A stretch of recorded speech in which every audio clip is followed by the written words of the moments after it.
Good morning students.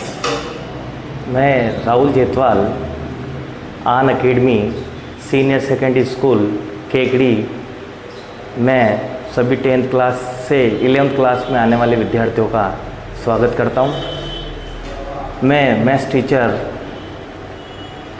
Rahul Jetwal जो कि आपको 11th क्लास में मैथमेटिक्स पढ़ाने वाला हूं।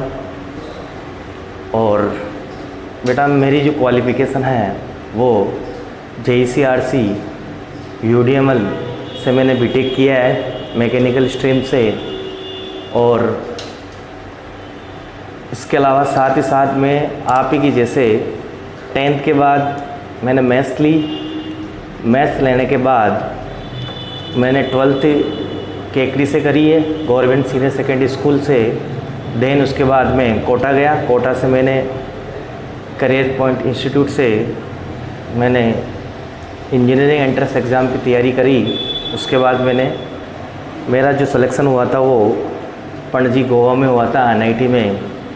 कुछ कारण वजह से मैं वहाँ जा नहीं पाया। उसके बाद फिर मैंने बीटेक जयपुर से करी।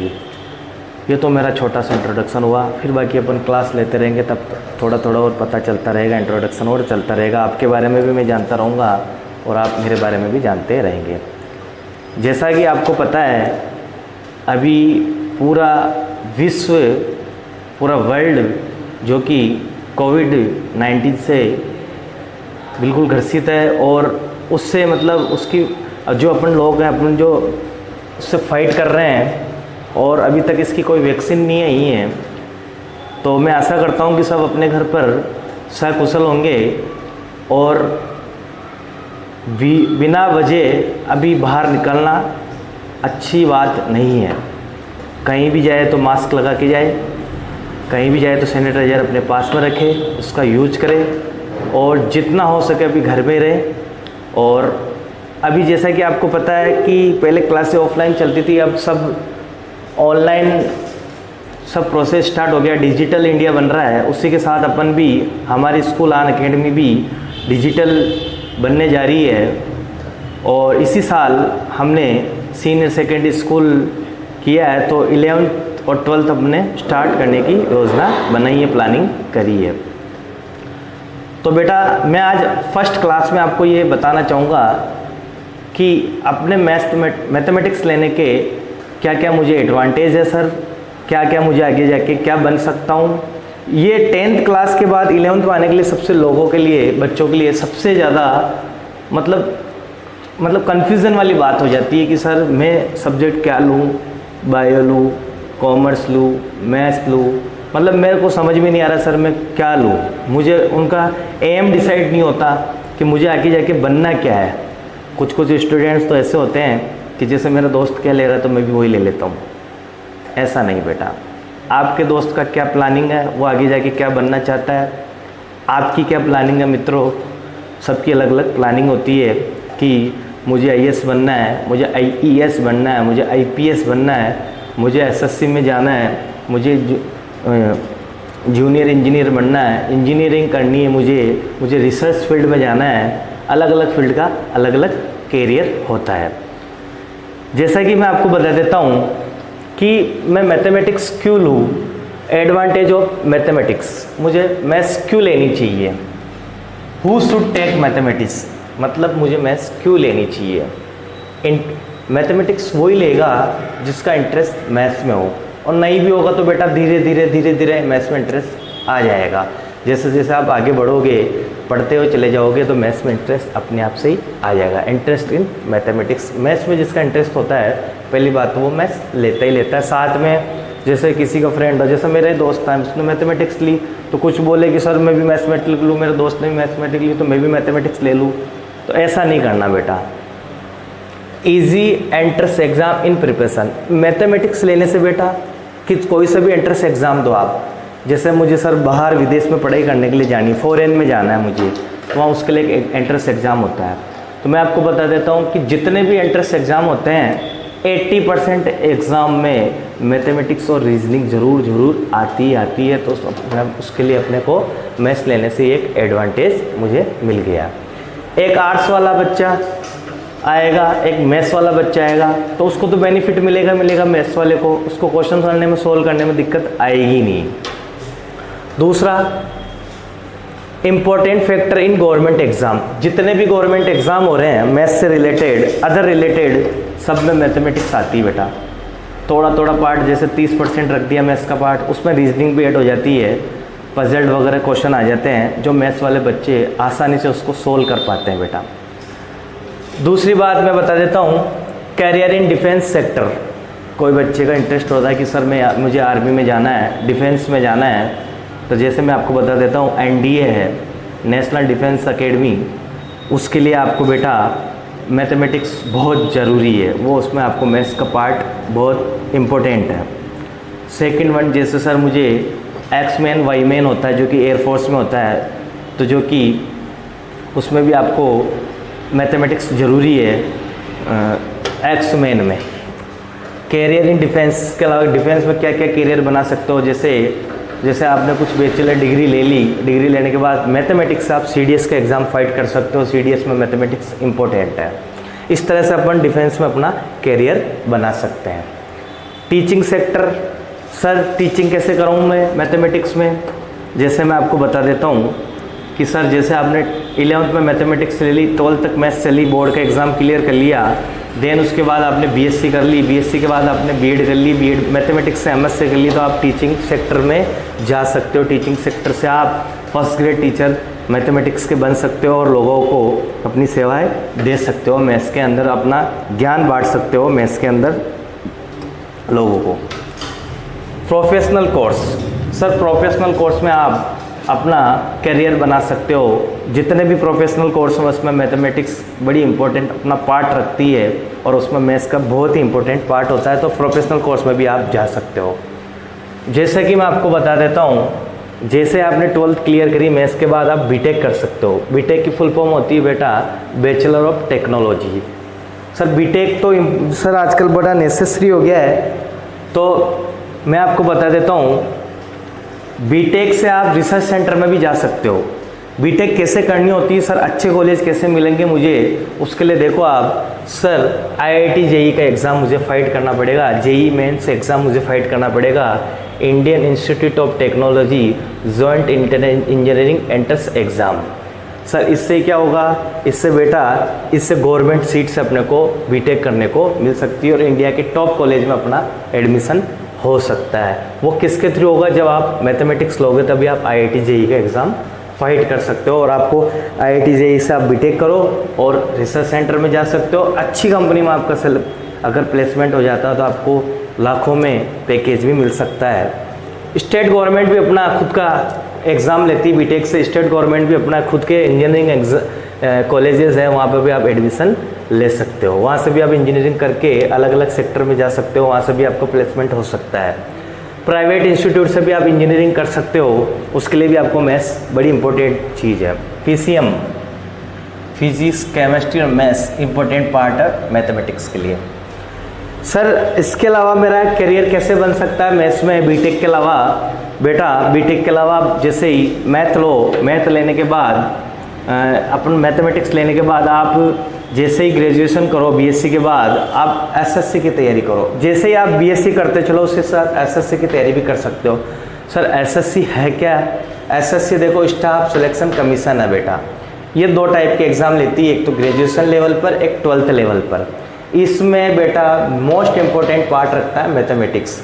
सर ये ग्रेजुएशन एग्ज़ाम और 12th एग्ज़ाम जरूरी है क्या, मैथ्स वाले ही दे सकते हैं, ऐसा कुछ ही नहीं है बेटा। मैथ्स वाले के अलावा आर्ट्स वाले भी दे सकते हैं, कॉमर्स वाले भी दे सकते हैं, बायो वाले भी दे सकते हैं, जिसके बाद ग्रेजुएशन डिग्री वो सब दे सकते हैं। लेकिन सर मैथ्स वाला ही क्यों दे रहा है, मैं आपको बता देता हूँ। इसमें मोस्ट इंपॉर्टेंट पार्ट जो रखता है SSC के अंदर वो मैथ का ही रखता है। मैथ और रीजनिंग मोस्ट इंपॉर्टेंट पार्ट रहता है, फिर इंग्लिश का पार्ट रहता है। जैसे ही मेंस का एग्ज़ाम होता है, SSC मेंस का एग्ज़ाम होता है 200 मार्क्स का होता है, इसमें से 100 मार्क्स तो मैथ्स की होती है और 100 मार्क्स ही इंग्लिश की होती है। तो देखो बेटा कितना बड़ा पार्ट हुआ मैथ्स का SSC के थ्रू। SSC के थ्रू सर मैं बन क्या सकता हूँ, देखो बेटा SSC से पहले मैं आपको एक चीज़ बता देता हूँ। एसएससी से पहले आप बीएससी कंप्लीट करके, ग्रेजुएशन कंप्लीट करके आप आईएएस की तैयारी कर सकते हो, भारतीय प्रशासनिक सेवाएं, इंडियन एडमिनिस्ट्रेटिव सर्विसेज। इसके तहत आप अलग अलग ज़िलों में कलेक्टर लेवल पर जा सकते हो, आप आईएफएस बन सकते हो, इंडियन फॉरेन सर्विसेज, न कि आप इंडियन फॉरेस्ट सर्विसेज, वो अलग चीज़ है। और इसी के साथ आप आईपीएस बन सकते हो, आप सेक्रेटरीट में जा सकते हो, वो बेटा वो आईएएस एग्ज़ाम फाइट करने के बाद ही जाया जा सकता है। सर जैसे आईएएस नहीं बन पाया तो मेरे पास फिर क्या ऑप्शंस बनता है, एसएससी के थ्रू भी मैं आईएएस बन सकता हूँ।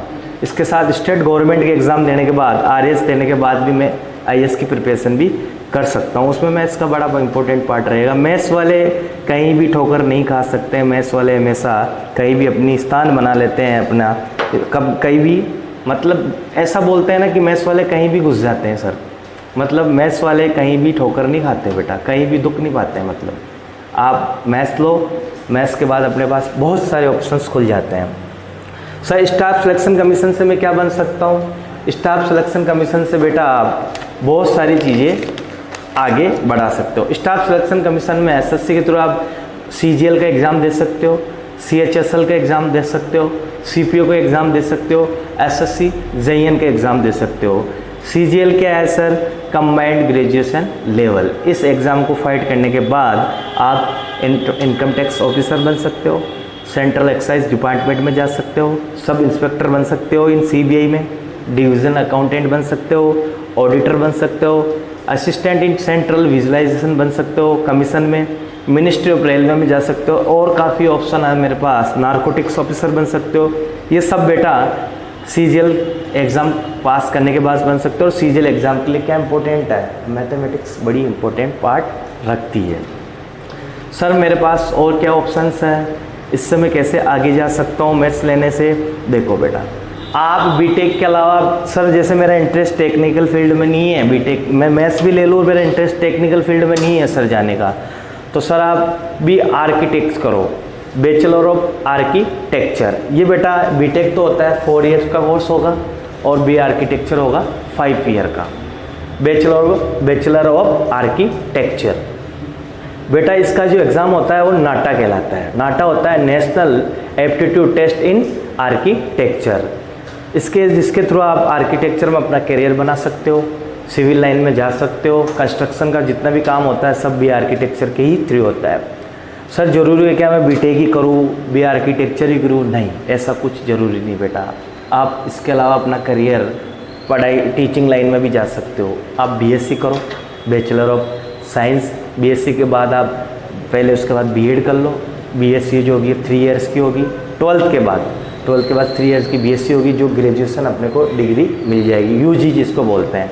उसके बाद आप बीएड कर लो, बीएड के साथ आप रीट के एग्ज़ाम दे सकते हो, सेकंड ग्रेड टीचर बन सकते हो मैथमेटिक्स में। उसके साथ आप फर्स्ट ग्रेड की एमएससी कर लो, मैथमेटिक्स में कर लो, चाहे फिजिक्स में कर लो, चाहे केमिस्ट्री में कर लो। उसके बाद जिस भी सब्जेक्ट में आप जो भी अपना सब्जेक्ट लो उसके थ्रू आप एमएससी करने के बाद उस पर्टिकुलर सब्जेक्ट में आप मास्टरी हो जाएगी और आप उसके फर्स्ट ग्रेड एग्ज़ाम दे सकते हो। फर्स्ट ग्रेड एग्ज़ाम देने के बाद आप फर्स्ट ग्रेड टीचर बन जाओगे। देन उसके बाद आप प्रिंसिपल के तौर पे बन जाओगे एक स्कूल के, गवर्नमेंट फाइट करने के बाद प्रिंसिपल के तौर पे बन जाओगे। प्रिंसिपल से आप बीओ बन सकते हो, ब्लॉक अधिकारी। उसके बाद आप डीओ बन सकते हो, डिस्ट्रिक्ट ऑफिसर, और इससे हाई लेवल पर आप चलते चले जाओगे। और इससे आप बीएससी से ये भी फ़ायदे हैं आपको। सब डिप्लोमा पॉलिटेक्निक भी कर सकते हो आप, आईटीआई भी कर सकते हो। मैथमेटिक्स के बहुत सारे फ़ायदे हैं बेटा। उसके साथ साथ बीसीए भी कर सकता हूँ, आराम से कर सकते हो। मैथमेटिक्स वाला बीसीए भी कर सकता है, बीबीए कर सकता है, एलएलबी कर सकता है। एलएलबी 2 टाइप की होती है बेटा, एक तो 12th के बाद होती है, एक आफ्टर ग्रेजुएशन के बाद होती है। जो 12th के बाद होती है वो बेटा 5 ईयर की होती है, और जो आफ्टर ग्रेजुएशन की होती है वो 3 ईयर्स की होती है। बेटा ये सब एडवांटेज किसके आपको पता है? मैथमेटिक्स के। अगर आपके पास मैथ्स होगी तो आप बैंकिंग सेक्टर में भी जा सकते हो। बैंकिंग सेक्टर में जितने भी एग्ज़ाम होते हैं सब में मैथ और रीजनिंग इंपॉर्टेंट पार्ट रखता है, उसके बाद इंग्लिश मैथ पार्ट रखता है, और जीके तो आपको पता है सब जगह चलती ही रहेगी। रिसर्च सेंटर में जा सकते हो आप। सर रिसर्च सेंटर में भी उसके बाद क्या कर सकता हूँ? सर आप आईईएस बन सकते हो, इंडियन इंजीनियरिंग सर्विसेज, इसके तहत आप इंजीनियरिंग सेवाएं दे सकते हो आप। सर उसके बाद क्या कर सकता हूँ, जितनी भी बड़ी कंपनीज़ है, IOCL हुई, IOCL के बाद जितने भी भारत की 7 महारत्न कंपनियाँ हैं, भारत की 7 महारत्न कंपनियाँ, उसमें आप जा सकते हो। जैसे IOCL हुई, जैसे पेट्रोलियम की BHSL हुई, भारत पेट्रोलियम हुई, और अभी तो मुझे नाम याद नहीं आ रहा, वैसे मैं आपको बता दूंगा 7 महारत्न कंपनियाँ, उसमें आप जा सकते हो। किसके थ्रू जा सकते हो आप, मैथ्स लेके, मैथ्स लेने के बाद बीटेक करो, बीटेक लेने के बाद आप एक एग्ज़ाम होता है गेट का, गेट की आप तैयारी करो, इसके थ्रू आप इनको पास करो। ये भी graduate aptitude test of engineering, इसके थ्रू भी आप इन भारत की 7 रत्न कंपनियों में जा सकते हो। और गेट के बाद अगर करना चाहो IAS और गेट का दोनों का सेम सिलेबस है, ज़्यादा डिफरेंस नहीं है।